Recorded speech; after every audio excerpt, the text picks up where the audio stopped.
Zdelo se je, da sta ZDA in Kanada tik pred sklenitvijo trgovinskega dogovora. Zdaj pa so pogovori propadli in obe strani se obtožujeta.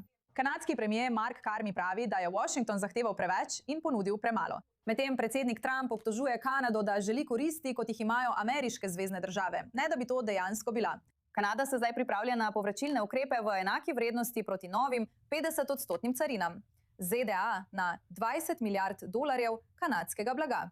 Kaj je šlo narobe in kam bo ta trgovinska vojna vodila naprej? Da bi razložili, kaj se je zgodilo za pogajalsko mizo in kaj to pomeni za trgovinske odnose med ZDA in Kanado, se nam pridružuje Moshe Lander, višji predavatelj ekonomije na Univerzi Concordia. V redu, Mark Carney pravi, da so ZDA preprosto zahtevale preveč in ponudile premalo. Kaj menite, da so bile ključne točke, ki so na koncu uničile ta dogovor? ZDA želijo dostop do kanadskega mlečnega trga. Zdaj imajo že določen dostop in niti ne izkoriščajo v celoti tega, kar jim je na voljo, vendar je to lahka tarča.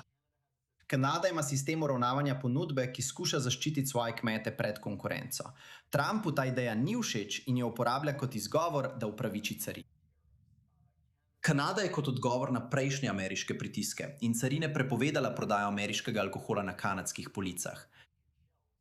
Imam občutek, da bi veliko Kanačev verjetno že samo od sebe izpustilo nakup kalifornijskega kaberneta. Ampak ko vlada sprejme to odločitev, pravi Trump, je to tudi znak, da Kanada ni posebej zainteresirana za poštena pogajanja za ZDA. In tako je kanadski odgovor bil: seveda, vi uvajate carine na naše jeklo, aluminij, avtomobile. In mislil sem, da imamo tukaj sporazum o prosti trgovini. Kaj počnete? Torej se je zamera na obeh straneh nekako stopnjevala. Ampak Kanada tukaj vsekakor izgleda kot žrtev Trumpovih zgrešenih gospodarskih politik, ki očitno niti ne deluje. Zanimivo. Koliko mislite, da bo to na koncu, škodilo ameriškim podjetjem in potrošnikom? To povračilo dolar za dolar, s katerim Kanada grozi. Ja, številka, ki trenutno kroži, je, da bodo carine, ki jih bodo Američani uvedli proti Kanadi, znašale za $20 milijard kanadskega blaga in storitev. Za primerjavo, Kanada z ZDA dnevno trguje za približno $1 milijardo. Torej, $20 milijard je komaj za 3 tedne izvoza. Torej, to ne bo nekaj, kar bi popolnoma uničilo kanadsko gospodarstvo. In če bo Kanada odgovorila z $20 milijardami, je ameriško gospodarstvo približno 12-krat večje od kanadskega. Torej, je to verjetno približno 1 dan in pol vrednosti.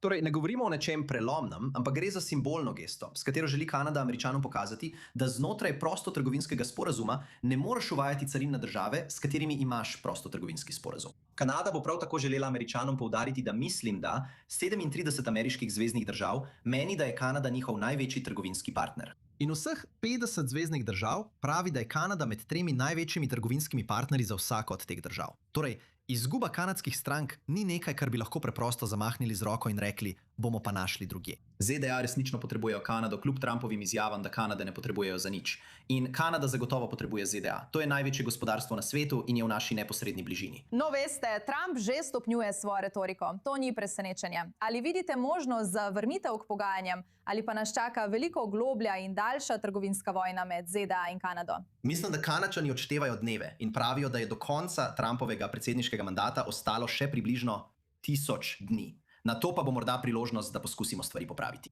A medtem obstaja sporazum o prosti trgovini, ki se trenutno ponovno pogaja, in Trump je popolnoma pripravljen, da od njega odstopi. Mislim, da je edini dan, ki ga je zamudil na univerzi, bil tisti, ko so učili, da je trgovina dobra stvar. In žal se zdi, da tega ne razume. In veste, težava je seveda v tem, da dlje kot to traja, več škode povzroča obema državama. Obstaja pot nazaj. Našla bosta pot drug do drugega. Ampak Kanačani si bodo zelo dolgo zapomnili, kako so jih Američani obravnavali. Ne vem, če bo to tako močno odmevalo na drugi strani meje, ker je Kanada sicer velik trgovinski partner ZDA. Trgovina v ZDA kot delež BDP ni niti približno tako pomembna kot v Kanadi. Prav, v redu.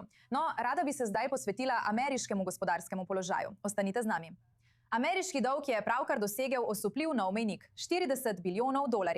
To je več kot 2-krat več, kot je ZDA dolgovala pred samo 10 leti. In ura še vedno teče. Vlada porabi več, kot prejme. Obrestna plačila naraščajo. In 30-letne obrestne mere zadolževanja so dosegle najvišjo raven v skoraj 2 desetletjih. Moshe, rada bi se znova obrnila nate glede tega. $48 bilijonov je osupljiva številka. Ampak kako zaskrbljeni bi morali biti Američani v resnici? No, dolg, ki ga imajo, je zgolj akumulacija primanjkljajev minus akumulacija presežkov. To resnično nakazuje, da ZDA nimajo nadzora nad svojimi izdatki. In seveda ne v zadnjih 18 mesecih Trumpovega predsedovanja in zagotovo med njegovim prvim mandatom je bil najbolj radikalen predsednik glede zniževanja davkov v ZDA. V zgodovini. In zato je super, da vsa ta podjetja in premožni ljudje vidijo, kako se jim znižujejo davki. Kdo pa ne bi užival v takšni stvari? Toda, kako drugače boste lahko odplačali svoj dolg? Ne morete ga prerasti, vsaj ne dovolj hitro, da bi bila ta številka manj osupljiva. Torej, če govorimo o tem, da bo moral nek prihodnji predsednik zvišati davke in drastično zmanjšati državno porabo, bo to precej težko narediti. Zato mislim, da postajajo posojilojemalci oziroma tisti, ki financirajo to zadolževanje, nekoliko nervozni, ker se zdi, da tukaj nimate načrta. In to jih dela nervozne bolj kot sama številka. Prav, že zdaj vidimo višje stroške zadolževanja pri državnih obveznicah in hipotekah. Kako to naraščajoči dolg na koncu vpliva na ljudi v njihovem vsakdanjem življenju in kdaj bi lahko videli to spremembo? No, če si vlada izposoja po višjih obrestnih merah, so verjetno najvarnejša izbira, ker v teoriji ameriška vlada nikoli ne bi prenehala poravnavati svoje dolžniške obveznosti.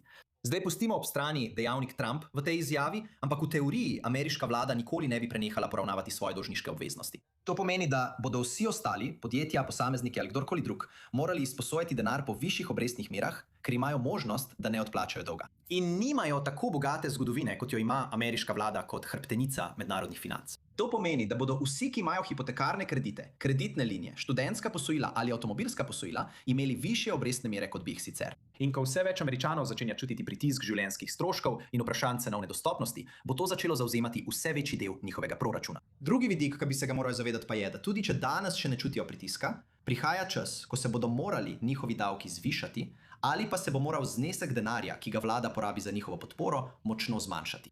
In odkot bo prišel ta denar? Prišel bo moral iz prihrankov ali pa iz trenutnih virov dohodka. Torej bodo Američani prej ali slej to res občutili, ne le skozi višje stroške zadolževanja. Prav, seveda pa je vprašanje, veste, kako resen bo ta pritisk postal v času Trumpovega mandata?